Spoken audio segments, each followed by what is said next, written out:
oyim onam bilan birgalikda Turkiyaga uchib ketamiz. Va bizni Munisob va bizani Jasmin opa kutib oladi va politsiyaga olib borishadi. Ko'rikdan o'tkazishadi va qancha pul ketishini hisoblashadi. Birinchi tekshiruv o'tadi. Tekshiruvdan keyin qancha pul chiqishi aniq bo'ladi. Bularning hammasi sizlar berayotgan pul evaziga. Xalqim, rahmat. Sizlar berayotgan pulga biz borib biz Правильно. Sizlar berayotgan pulga biz Turkiyaga borib professorlardan analizlaridan o'tib va qancha summa yana kerakligini aytamiz. Shu kungacha bo'lgan narsalarni qisman hal qiladi. Masalan, mana ko'p narsa o'tdi, ko'p narsa bo'lgan ekan. Men ko'p narsadan oqlamoqchi emasman. Bu vaziyat, men ko'p narsadan mana aynan oyog'i 7 sm uzunligini, operatsiyada muammo borligini men o'sha chiqqandan keyin bildim. Men nimagadir o'sha reabilitatsiya bo'lyapti deb xotirjam bo'lganman. To'g'risi bu meni oqlaydigan vaziyat emas. Albatta bu shunaqa noto'g'ri vaziyat. Mana ko'rdim Sabrina. Oysini ko'rdim. Men bilmaganim uchun uzr Sabrina. Men noto'g'ri informatsiyada bo'lganman. Bu oqlaydigan vaziyat emas. Lekin mana hozir bildimki, bundan buyog'iga Sabrinaga operatsiya 2-3 stadiyali operatsiya qilish kerak ekan, lekin Munисаga, Jasminga.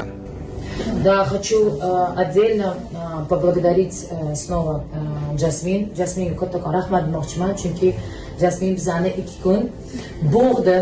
Meni, Niholani, hammani kerak bo'lsa oyoqqa turg'azib, iltimos yordam beraylik. Qo'limizdan kelgancha, mana Nihola kechadan beri bizga vrachlarni qidirib, Turkiyada ko'p vrachlar yo'q dedi, olmaymiz deyishdi, lekin bitta professor vrach olib dedi, olib kelinglar deyishdi.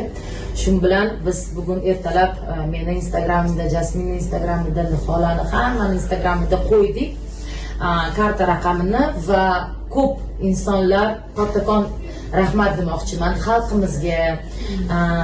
Qanchalik sizlar boshqachasizlar, baribir bizni o'zbeklar boshqacha insonlar. Butun dunyodan pul jo'natishdi shu kartaga va shu kartada normalniy summa to'plandi va biz bu summadan olib biletlar sotib oldik. Ertaga Sabrina onalari bilan birgalikda Turkiyaga ketishadi.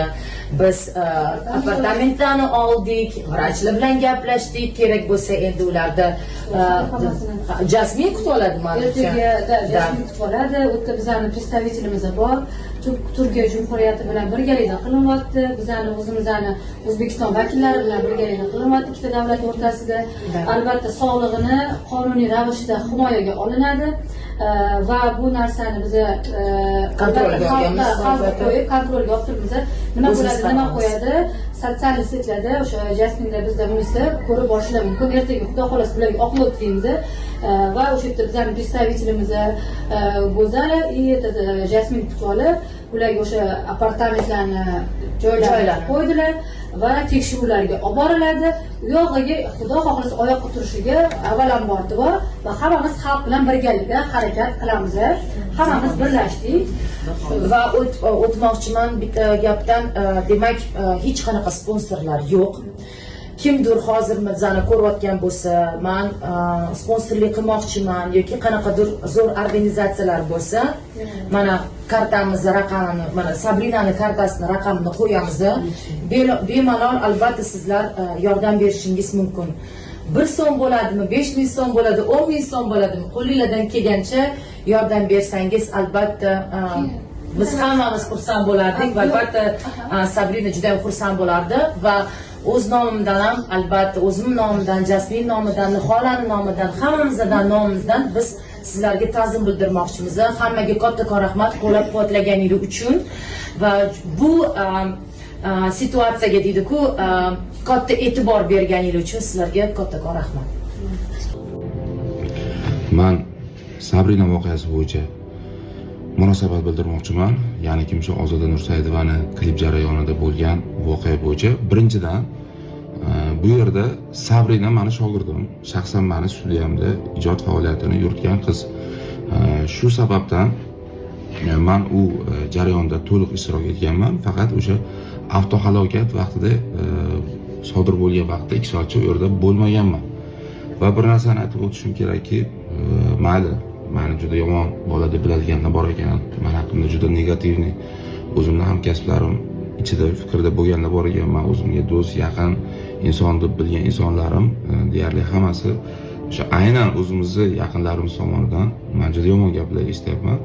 Va men bu yerdagi meni ishtirokim o'sha rolda bo'lgan qizimiz o'sha Sevinchni taklif qilganda faqat mana shu qiz kerak deyilganda men taklif qilganman. Meni ishtirokim bundan boshqa emas. To'g'ri, mashinani haydab biladimi deganda, ha, haydab oladi. Bu viloyatdagi syomkalarimizda ham juda ko'p syomkalarimizda o'sha juda yaxshi haydaydi, yaxshi haydagan deb gaplarimni gapirganman va bu bo'yicha men javob berishga tayyorman. Mayli, meni yomon ko'rasizlarmi va mana shu voqeaga qanchalik aloqador deb o'ylaysizlar. Men oxiri chiqayotgan ma'lumotlar, videolarni qarab men bir narsaga hayron qolyapmanki, mana shu 4 oydan beri mana shu qizimiz 5 oy deydigan bo'lsak deyarli, men 5 oydan beri to'liq mana shu qizning yonida to'liq bo'lishga harakat qilganman. Bir kunda 3-4 martadan boshlab 7-8 marotibagacha men bir kunda qatnaganman. Va nima yordam kerak bo'lsa hammasi qilingan va undan tashqari Ozoda Nursaidova jamoasi, o'sha Dilmurod aka va shaxsan Shuhrat Mavlonov nima yordam kerak bo'lsa haqida aytib turing degan va bu yerda hech kim o'zini olib qochmagan. Bu yerda hech kim o'zini olib qochmagan. Men bir narsani aytib qo'yay. Va sizlardan iltimos, o'sha shaxsan Sabrina, shaxsan Nodira opasizlar o'zlaringiz gapirishlaringizni xohlardim. Bu yerdagi munosabat shunaqa bo'lyaptiki, bu yerda u qizni hamma tashlab qo'ygan. Yo, voqea umuman teskarisi bo'lganini sizlar aytishlaringizni xohlayman. Faqat o'sha operatsiya muammosi, ikkinchi operatsiya mavzusi ko'tarilgan paytda aytdimki, bu yerda u rolda bo'lgan qizimizda unaqa imkoniyati yo'q va ularning onalari bilan gaplashganimizda ham o'sha Saud opa aytdilarki, menda hozir unaqa imkoniyat yo'q, yordam so'raylik, Ozoda Nursaidova va jamoalardan yordam so'raylik va boshqa yigitlarimizdan yordam so'raylik degan paytimizda mayli ularni to'playmiz, faqat qancha pul ketadi bu yerda, 3000, 4000 dollarmi, 8000, 10000 dollarmi, o'sha pulni, operatsiyani faqat narxini aniqlab va shunga yarasha ertaga misol uchun shaxsiy manfaati yo'lda pul yig'yapti deb o'ylamasa hech kim desam, bizga hech qanaqa hujjatlar taqdim etilmadi va shaxsiy munosabatlarda keskin yomon munosabatlar bo'ladigan joygacha yetib keldi. Misol uchun deylik, men shaxsan boshqa davlatda bo'lganimda bu qizga qaramay boshqa davlatda aylanib yuribdi degan gap. Chunki men o'zim shartnomam bor va turfirmalar bilan o'sha bo'yicha men o'sha boshqa davlatga sayohat qilib reklama qilishim kerak. Va bu qizimiz, rolda bo'lgan qizimiz Sevinch qanaqadir reklamalarda ishtirok etganida, bu maza qilib yuribdi deb buni shaxsiyatiga tegishgacha borishganida men aytdimki, xo'p, o'sha reklamadan 3-4 so'm topib o'sha yordam beryapti, men sizlarga olib borib beryapman. Chunki men olib borib berayotganligimning sababiki, biza ko'rishni xohlamaymiz degan fikr bo'ldi va ularning fikri hurmat qilindi. Men Sabrina aytdiki, aka, men qizni ko'rgim kelmayapti. Onalar ham aytdi, yo'q, ko'rmasin, bu nimaga asabiylashib qolyapti, depressiyaga tushib qolyapti deganda, men aytdim, yo'q, bo'ldi, 2 oy ham meni shogirdim, 2 oy ham depressiyada.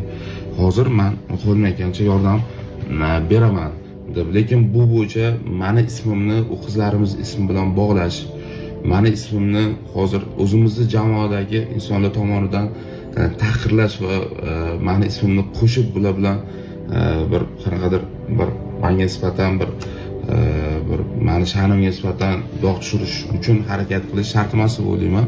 Chunki men shaxsan Shuhrat Mavlonov yoki boshqa yigitlarimizga aytmoqchimanki, sizlarni 15 yil, 20 yillik ijodlaringiz mobaynida meni ham o'ziga yarasha juda katta hissam bor. Kerak bo'lsa ishlaringizni boshlashlaringizda bugungi kunga yetib kelishlaringizgacha bo'lgan mehnatim, xizmatim juda ham yaxshi bilasizlar. Meni shaxsiy nomimga nisbatan gapirayotgan gaplaringiz uchun har bittasi uchun sizlar ham javob berasizlar. Shuning uchun men iltimos qilgan bo'lardimki, men sizlarning shaxsiyatlaringizga o'tganim yo'q. Sizlarning nomlaringizdan 24 soat kerak bo'lsa o'sha yerda o'sha butun jamoani nomidan bo'lib turishga harakat qilganman. Va bu yerda asosiy masala Ozoda Nursaidova degan brendni nomini atrofida bo'layotgan masala bo'lganligi uchun bu narsa bu darajada shov-shuv bo'lyapti. Shifoxonalarimizda respublika bo'ylab yuzlab, minglab, 10 minglab balki avtohalokatdan jabr ko'rayotganlar bor. Menga prosmotr kerak emas. Faqat men shu qiz uchun yonayapman deganlar. Nima uchun bitta oddiy shifoxonaga borib, oddiy avtohalokatdan jabr ko'rganlar bilan shug'ullanmaysizlar? Nima uchun? Nima uchun ularni olib chiqib yoritmaysizlar? Mayli, men yomon bola ekanman. Sizlar yaxshi inson, farishta ekansizlar.